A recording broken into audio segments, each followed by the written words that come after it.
Assalamualaikum warahmatullahi wabarakatuh. Waalaikumsalam warahmatullahi wabarakatuh. Baik, netizen dan netizen yang terhormat, kembali lagi bersama kita di Basa Basi Demokrasi. Baik, pekan ini ramai sekali ya, Pak Wawa. Ada vonis dari Tom Lembong ya. Oh, kan vonis dari istri. Bahaya ini ya. Ya, ada kasus dari Tom Lembong ini yang divonis 4,5 tahun penjara dan denda berapa, Wan? 750 juta dengan dia tidak terbukti menerima kucuran dana dan juga yang tidak terbukti secara tidak ada niat jahat. Kok bisa divonis kan itu ya?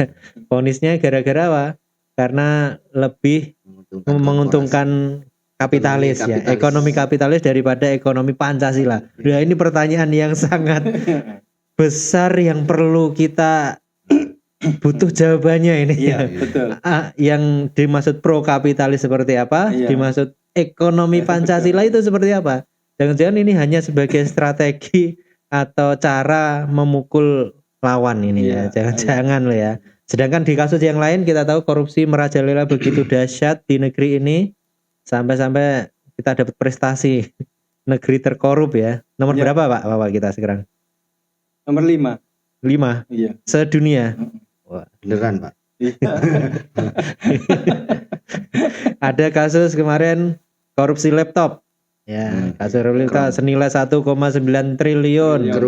Kerugiannya ya. Nilai pengadaannya 9,3 triliun. 12 ya. juta laptop. 12 juta laptop oleh mantan Menteri Nadiem Makarim. Ya, ini diduga terlibat, tapi juga kita tahu lah prosesnya seperti apa. Kemudian ada korupsi kemarin yang merugikan negara sekitar 285 triliun. Dari jangan-jangan nggak hanya diduga itu sudah pasti. Tapi yang ini nggak berani, jadi diduga aja lah. Oh ya, diduga gitu ya. Ya kita pakai bahasa aman ya, diduga. Nah, ini kan menarik ya, yang perlu kita bahas saat ini di berbagai kasus korupsi yang ada, seakan-akan kok tebang pilih gitu loh. Ya, ada yang dia sudah nyata-nyata buktinya kuat, tapi belum sampai pada tahapan tersangka ya, masih diduga seperti kasus Budi Ari kemarin yang diduga menerima 50% dan lain-lain, tapi kan juga enggak masih bebas ya kan itu loh, maksudnya enggak diusut kan itu, padahal itu ada bukti persidangan dan lain sebagainya. Ada juga lagi Pak Haji itu. Ya, kuota ini juga masih bebas nih orang. Nah, itu lah. Nah, ini ada Tom Lembong yang dia tidak terbukti menerima kucuran dana, namun sudah kena vonisnya. Nah, ini sesuatu yang menarik dalam dunia demokrasi saat ini. Nah, kita malam ini bahas itu ya, lebih pada bagaimana konsep demokrasi memberantas korupsi ini bisa atau tidak ini. Silakan Pak Wawa. Ini Kang Amin sudah menanti pertanyaan dari jenengan ini. Ini ngomong-ngomong demo yang dikerasi. Demo yang dikerasi. Demokrasi itu. Nah, ternyata memang sepanjang rezim itu memang satu paket ya. Karena dalam sistem demokrasi ya. Oh, maksudnya dari seluruh rezim yang pernah ada kasusnya, ada kasus korupsi gitu ya. Betul. Dari mulai pertama itu memang satu paket karena terkait dengan bagaimana pemimpin atau pejabat itu pemimpin dan pejabat itu memperoleh kedudukannya. Ya, melalui seperti itu. Nah, pertanyaannya ini Pak Min. Selama ini kan masyarakat bahkan penegak hukum pun itu menilai korupsi itu selalu melulu materi atau uang.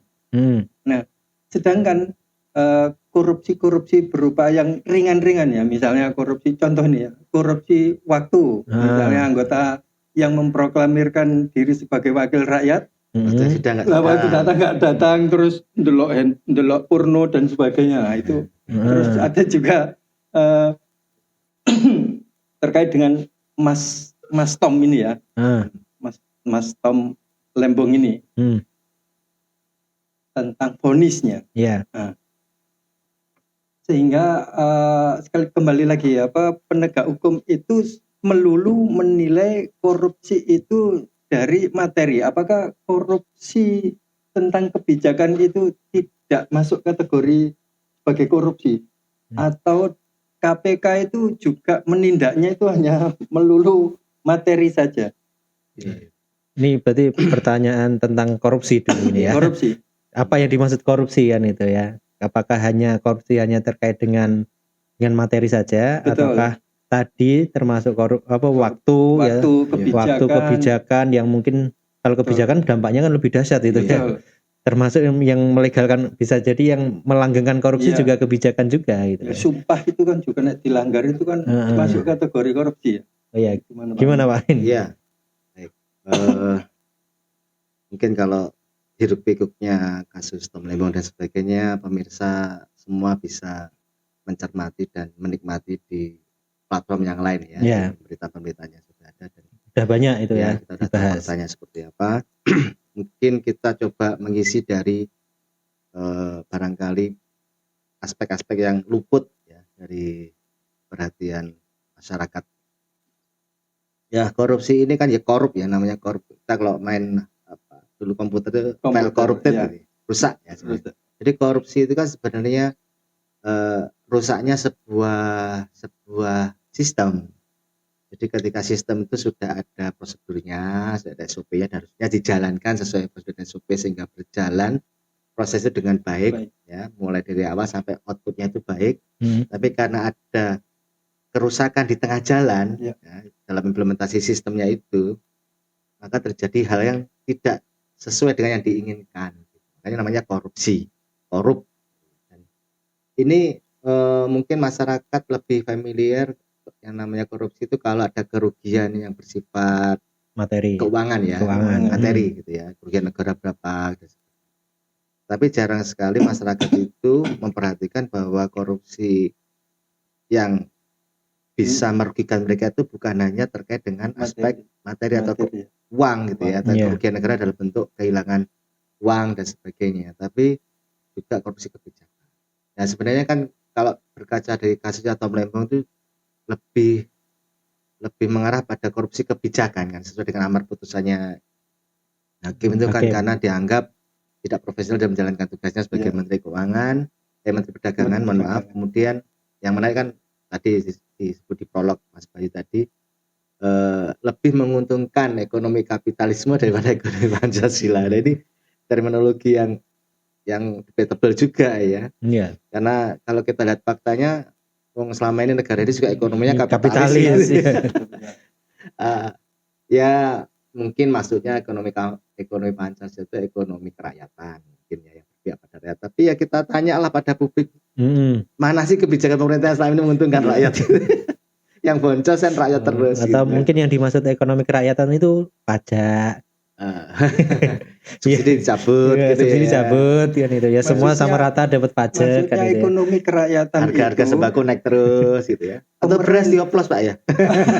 Ekonomi kerakyatan itu maksudnya pemerintah itu memungut pajak dari rakyat. Iya. Jadi masyarakat ekonomi dari rakyat. Betul, itu ya. Masyarakat yang berekonomi dari rakyat ya, dari rakyat oleh pejabat untuk pejabat dan kroninya. Ekonomi kerakyatan. Ya itu nanti mungkin di segmen berikutnya kita bahas terkait ekonomi kerakyatan. Tapi yang jelas korupsi itu harus dipahami begini.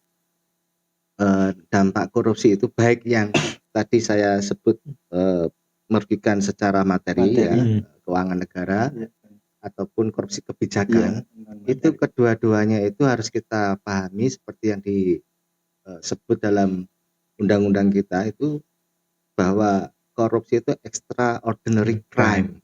Jadi kejahatan yang luar biasa. Kenapa luar biasa? Karena dampak atau akibat dari korupsi itu unlimited. Jadi semua kerusakan hari ini ya, atau semua yang tidak tampak perform hari ini, misalkan kalau kita ngomong tadi ada korupsi laptop ya, itu kan Menteri Pendidikan waktu itu ya. Kalau kita sering lihat viral itu di sosial media itu ada anak kalau mau sekolah itu harus nyebrang kali dulu, ada yang harus berbahasa-bahasan, harus ada yang bergelantungan, harus ada naik ojek motor yang naik gunung dan sebagainya. Terus banyak sekali sekolah yang tidak layak pakai sampai ambruk ketika tengah-tengah ada kegiatan belajar mengajar, atau bahkan hanya ada sekolah negeri yang murid baru satu. Iya, tahun baru ini loh. Itu tahun ajaran baru. Itu kan menunjukkan korupsi kebijakan juga ketika seorang pejabat itu tidak mampu membuat sebuah kebijakan yang menguntungkan rakyat ya, tapi justru merugikan, atau bahkan kalaupun menguntungkan itu menguntungkan beberapa pihak, kroninya atau oligarki yang berada di belakang dia secara politik dan seterusnya. Jadi korupsi itu matinya 3 orang ketika acaranya mantunya Deddy Mulyadi kemarin itu. Bayangkan ada 1 orang nenek-nenek, 1 orang anak kecil dan 1 orang polisi mati ketika masyarakat itu berebut makan gratis di sebuah pesta manten. Pertanyaannya, kalau ada masyarakat yang di hari-harinya itu makannya cukup, mungkin enggak mereka rebutan makan gratis? Enggak mungkin ya. Bagaimana bisa gitu? Artinya ada sebuah korupsi kebijakan sehingga membuat rakyat itu miskin dan nggak mampu makan sehingga dia harus berebut makanan gratis. Dan keterbelakangan Papua sampai hari ini ya, terus kemiskinan yang katanya pemerintah kemarin Prabowo di kongresnya PSI ketika nutup katanya di PSI itu terakhir kemiskinan absolut itu menurun ya. Itu kan apa ya? Kita angka menurun itu kalau dibandingkan fakta bahwa masyarakat itu semakin kesulitan mengakses kebutuhan dasarnya, itu kan enggak nyambung, Pak. Enggak nyambung. Nyambung itu Pak Amin. Menurun itu maksudnya menurun ke anak cucu. Oh iya betul. Menurun ke anak cucu. Iya bayangkan. Ya kalau masyarakat kota coba ada apa katanya sekarang, ada fenomena Rojali dan Rocita di mal-mal itu ya, di kafe-kafe. Kalau Rojali itu rombongan jarang beli. Jadi mal-mal itu ramai tapi nggak ada yang beli. Iya, jalan-jalan. Itu kan salah satu pelaku deh. Itu kan katanya pengamat itu menunjukkan daya beli yang melemah. Artinya masyarakat semakin miskin. Masyarakat menengah loh ya. Masyarakat menengah itu banyak yang kemudian itu turun kasta ke masyarakat miskin, ekonomi miskin gitu. Atau Rocita, rombongan cuci mata. Jadi di kafe berjam-jam hanya minum segelas kopi hanya untuk mengakses wifi ya. Jadi semua keterbelakangan, semua keterpurukan ekonomi itu patut diduga kuat pasti karena korupsi. Entah korupsi itu yang kemudian menghasilkan kerugian negara seperti kasus-kasus yang jamak kita temukan, ataupun yang korupsi kebijakan. Bahkan CCRP itu menobatkan Jokowi sebagai pemimpin terkorup nomor 2 ya, setelah Bashar Assad gitu ya. Kalau satunya kan lembaga itu ya kan yang satunya itu kan sebuah lembaga ya. Kalau pemimpin negara itu kan hanya 3 ya, ada Bashar Assad, ada yang dari Afrika, Kenya itu apa gitu ya, sama Jokowi ya. Nomor 3 Jokowi ya. Itu Jokowi kalau ada buktinya silakan cari buktinya gitu kan ya. Ya kita tidak melihat bahwa Jokowi mungkin menjadi semakin kaya atau apa, tapi kita melihat semua kebijakan Jokowi selama 10 tahun, 2 periode dia menjabat itu merugikan negara materi dan imaterial gitu. Mangkraknya IKN, ya, mangkraknya Kertajati, tanggungan hutang ratusan ton akibat bus kereta cepat ya.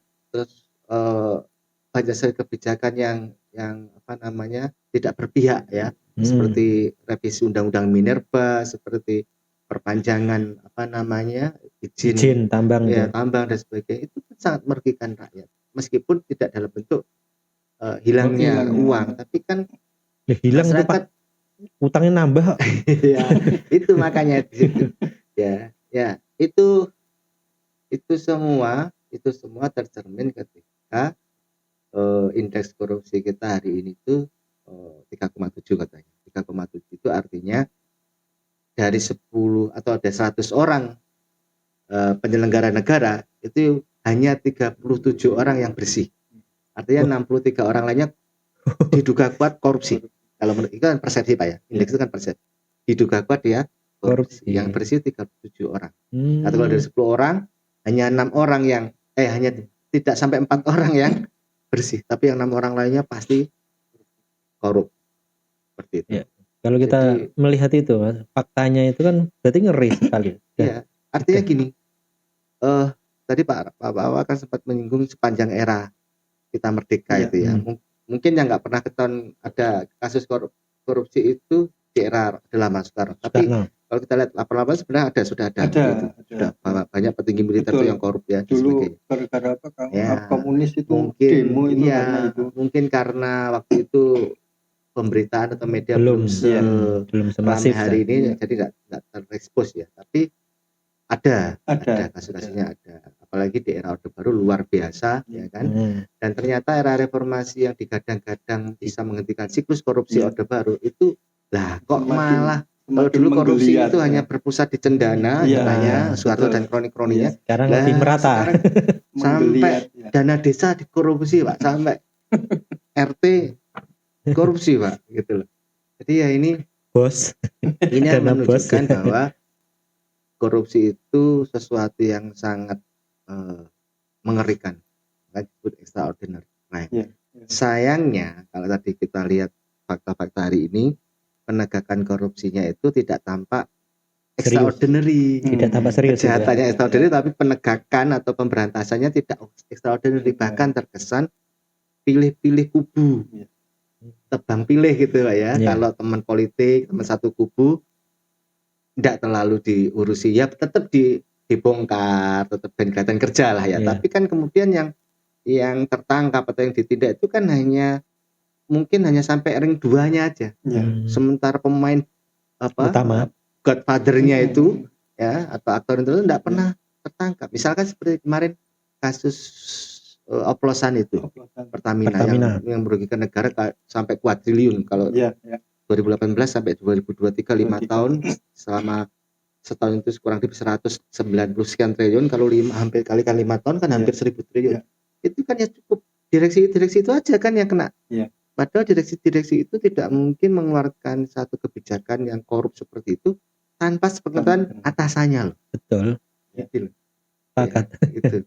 Jadi kadang kita melihat kasus korupsi itu kemudian dibuat glorifikasi, ini Kejagung berhasil, KPK berhasil, polisi berhasil, bla bla. Tapi selalu anti klimaks karena nggak sampai tuntas gitu loh. Ya buktinya kayak si Reza Khalid itu, dia kan sudah ditengarai menguasai perminyakan itu kan sejak Orde Baru. Bayangkan butuh waktu lebih dari 20 tahun hanya untuk mentersangkakan Reza Khalid. Dan yang ditersangkakan hari ini kan hanya kerugian negara sekitar 285 triliun. Apakah mungkin ketika dia bermain minyak sejak dulu itu 20 tahun? Lebih dari 20 tahun sejak ya mungkin katanya sih mulai 2002 katanya eranya Megawati ya berarti ya. Itu. Tapi kalau kita lihat tak mungkin lah selama itu terus dia hanya merugikan negara 285 triliun. Dan katanya sih semua pemimpin negeri ini yang pernah menjabat itu mendapatkan aliran, sehingga kita khawatir ya tadi yang saya bilang ini extraordinary crime, tapi karena pertimbangan politik gitu ya, daripada dia nanti menyanyi ya semua kena, ya, akhirnya ya sudah mungkin nanti tetap diproses, apalagi dia sekarang warga negara Singapura katanya akan sangat sulit untuk mengekstradiksi dia ke Indonesia karena akan melalui jalur politik yang diplomasi yang sangat rumit. Ya mungkin nanti kita akan disuguhi kasus yang lain sehingga kasus ini tenggelam. Jadi tadi artinya hari ini masyarakat harusnya terus bertanya kepada pemerintah gitu ya. Apakah serius secara extraordinary menangani korupsi yang dampaknya itu extraordinary mengerikan. Ya mungkin kita hari ini miskin itu kan akibat korupsi pejabat 20-30 tahun yang lalu kan di era Soeharto kan ya. Dan mungkin nanti kalau kita hari ini miskin dampak dari korupsi di masa lalu ya berarti nanti ke depan anak cucu kita akan miskin akibat korupsi para sekarang. Pelaku hari ini gitu kan. Itu kan mengerikan itu. Dan pertanyaannya lagi juga ini ya Pak Amin, katanya itu sudah misalnya koruptor yang sudah ditangani itu sudah disita uangnya. Tapi faktanya kan ini kemana sitanya? Iya. sampai pamer uang sak mejo gitu ya. Terus faktanya lo iki kok ngutang mana? Lah sing koruptor itu kan duitnya oke. Betul. Ini hilang, nggak tahu kemana. Duitnya itu kemana? Ya insya ada mekanisme Pak ya secara keuangan negara. Tapi ya karena tertutup oleh skeptisisme masyarakat bahwa kasus korupsi itu terungkap, terkuak itu hanya rame di awal, dan nanti finishingnya itu pasti anti klimaks, entah hukumnya yang kemudian terlalu ringan, entah kemudian yang dihukum itu hanya kaki tangannya saja.